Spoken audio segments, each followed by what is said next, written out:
hello once more, all my vintage dirt bike loving YouTubers, and thanks for returning to Classic Dirt Bike TV here in 2021.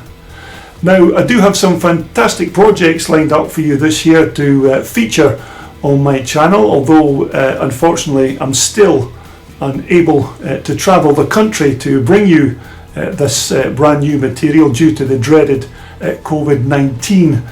And of course Scotland now just beginning another 3 weeks of lockdown. But as soon as we're allowed to travel the country, I'll certainly post those lovely bikes on my channel for you to see. But until then, we're just going to rely on more of my archive material and my vast video library. So I do hope you enjoy that material up until we can start posting some of those new bikes. So in this particular video, we're just going to take a look at some of the quite rare bikes that I spotted at Farleigh Castle a few years back. So there's some very nice bikes in here, so without further ado, let's just jump straight into the video. Okay, our first featured bike is Brian Hamilton's 1972 400 CZ yellow tanker. Now these are quite rare machines in terms of CZ dirt bikes, and this one of Brian's looks in great condition, although maybe not fully original, as it seems to have had a replacement exhaust system fitted. But really these 400 bikes were just a bored out 360cc motor that was bored out to 380cc, and then for some reason CZ then decided to call them a 400. Now a twin spark cylinder head, and I'm sure you're already aware these Czechoslovakian motors were very quick bikes on the track. They had a bit of a reputation, of course, of rattling and vibrating a bit, but they certainly made up for that with their performance on the racetrack. But you almost never ever see these yellow tank CZs at a race meeting these days, and most are basically locked away in museums or in private bike collections. Now, as you can see, the older original gear shift mechanism on Brian's bike, and not the new upgraded linkage system that many CZ owners are opting for these days, but this is still a very nice looking classic, and is just one of the many bikes in Brian's CZ collection. Now, I'm not entirely sure if on the day Brian was actually going to race this bike, or maybe he just brought it along for the people to have a look at, but either way it's still good to get to see one of these bikes in the flesh, so to speak, rather than a picture in a newspaper or magazine. But nevertheless a very nice and very rare bike, and the yellow and black combination on these older 1970s CZ bikes certainly does it for me. And let's face it, who wouldn't want to have a piece of vintage iron like this sitting in their workshop? Okay, coming up next we have a few of the very nice bikes that I snapped on my travels while walking through the paddock at the Vets MXDN event at Farleigh Castle a few years ago, and this lovely Monteso 250 Capra was just one of the bikes that were being used by the Spanish twin shock race team. And over the course of the Farleigh Castle weekend, the Spanish team had a great collection of these bikes on display, and not all of them, of course, were Montesos, it has to be said, although this featured 250 was certainly one of the nicer machines to look at. But then again, that's the great thing about Farleigh Castle, because if you're not being entertained by the great racing that you see on the racetrack at this historic place, then you can just have a quick browse through the paddock and just take a look at all these fantastic vintage bikes that are on display. And believe me, I've seen a few gems here over the years, and it's just when you think you've seen it all that there is just another forgotten classic from back in the day just around the corner.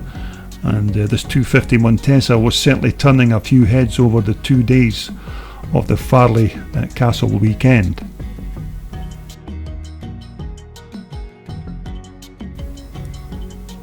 Now this was another rare little bike which I know absolutely nothing about, although with a little research I did learn that this is a Dutch made Hajar Sax 50 MX.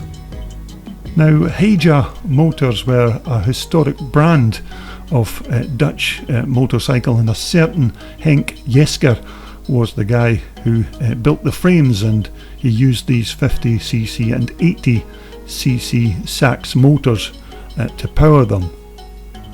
Now these little two-stroke Sax motors were of course water cooled, and that strange looking gap that you can see at the front of the cylinder is actually where the radiator would sit, although it looks like this owner has removed it and remounted it at the front of the frame down tube, probably just to try and improve the cooling. Now these bikes were also fitted with these Sax made hydrocross rear suspension systems. Now as you can see, no external springs fitted, and I suspect that these are oil filled with these piggyback gas canisters as well, although I could be of course wrong in that respect, but they certainly look like they'd do a job on this what appears to be a very light 50cc motocrosser. Now the bike also had a very narrow cross section rear tyre as well, but again that's probably more than likely just to keep the weight to a minimum. But once again, a lovely little bike, and can you just imagine being a young rider again and being given this little machine to play around on at your local racetrack. But it's certainly nicer than my old BSA Bantam Scrambler that I had as a youngster. Now this was another nice bike that I came across at Farleigh Castle, and it's just one of those machines that I'd wish I'd spent a bit more time with and got some better pictures on the day. But it's a big 4-stroke 500 Rotax engine that appears to have been slotted into a Mico frame, and as you'd expect, the owner's now called his new creation a Mitax. But I have to say it's another quite well put together project, and I'm not actually sure if this bike was up for sale on the day or just sitting as a display bike, and I certainly can't remember seeing it actually taking part in the race event during the weekend. But mind you, these big 4-stroke Rotax 500 motors are great engines, and they're maybe a bit on the heavy side, but they're strong and very reliable, and I've seen these power plants used a few times in different models of Mico chassis, and this is without doubt one of the much nicer ones.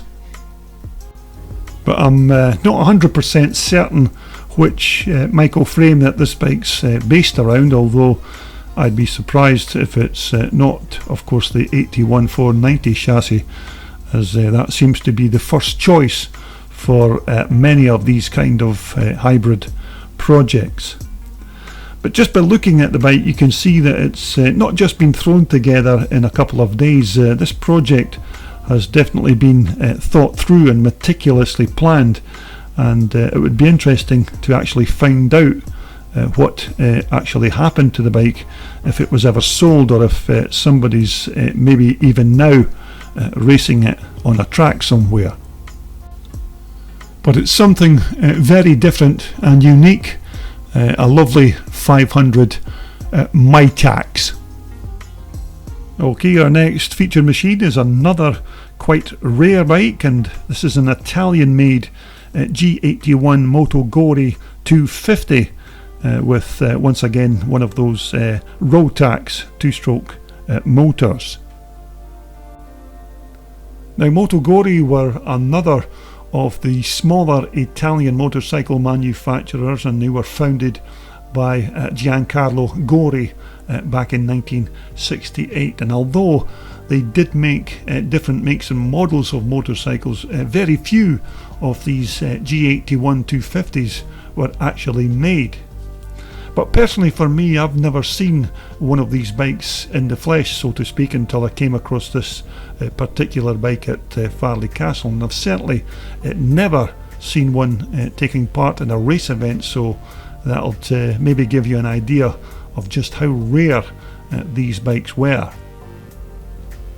Now, what these MotoGoris were actually like to ride, I'm not very sure, but they certainly would have had plenty power with these very good Rotax motors. Now, this was another beautiful bike that had the punters drooling and grabbing pictures of over the weekend. Now, again, I know nothing about this bike other than it's a gorgeous looking 250 KX Kawasaki that appears to have had the full-on bling treatment and been fitted with all the latest trickery that you can bolt on to one of these Evolution motocrossers. But from what I can see, it's got a set of 4054 white power front forks, and it looks like a top of the range Öhlins rear shock, and almost certainly that lovely expansion chamber has been custom made for this bike, and you can see that this entire machine has been built to a very high standard, and it certainly looks the dog's bollocks. But these Evolution bikes are not really my field of expertise, but I do think that this could possibly be a 1989 model.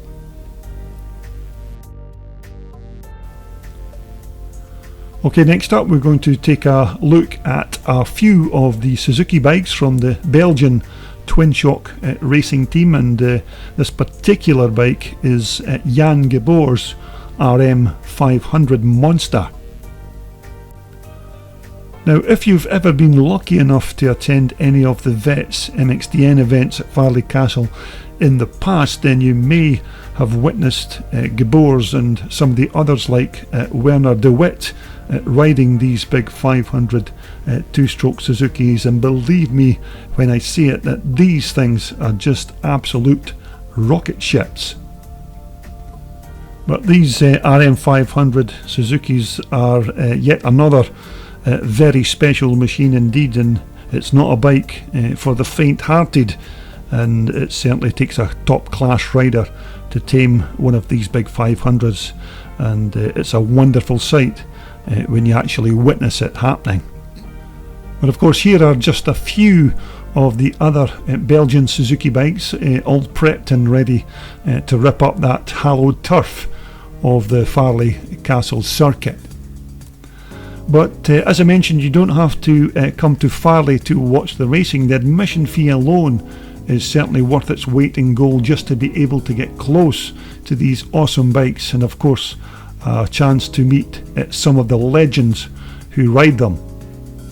And as I said, this was just a few of the great bikes that the Belgians brought along, and they look even better when they're out on the track creating roosters and digging trenches.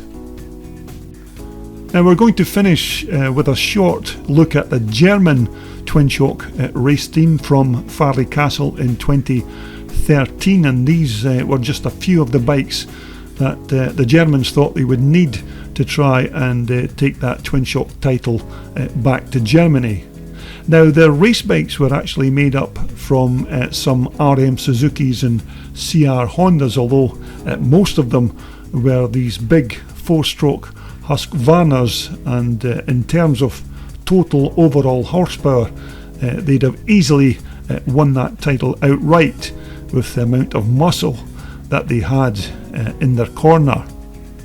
But these big 4-stroke Husky thumpers are of course based around the older 510 TC Husqvarnas, which without doubt these Germans will have had these motors bored out to at least 570 cc. Now, it's an intimidating lump of an engine for an older twin shocker, although these have probably got uprated clutches and other exotic parts fitted inside their casings. Now the front suspension is of course a modern upgrade on the Husky originals, and the rears of these bikes have also been fettled with these heavy duty remote reservoir units. But again, I've seen these machines in action on the track, and until you've actually seen the likes of Johan Boonen throwing one of these bikes around like it was a toy, you just ain't seen nothing yet, to use the words of that famous song. And these are just a few of the many examples of these twin shock racers seen at Farleigh Castle in 2013. Well, there you have it. I do hope you've enjoyed that first upload of 2021, and don't forget, if these are the kind of bikes that you like to look at here on YouTube, then please consider just subscribing to my channel. Okay, next up we're going to take a look at this very nice Honda CR250 Red Rocket built by Jem Parker and JR Racing, so look out for that. So once again, all the very best for 2021, and we'll speak again very soon when we return to Classic Dirt Bike TV.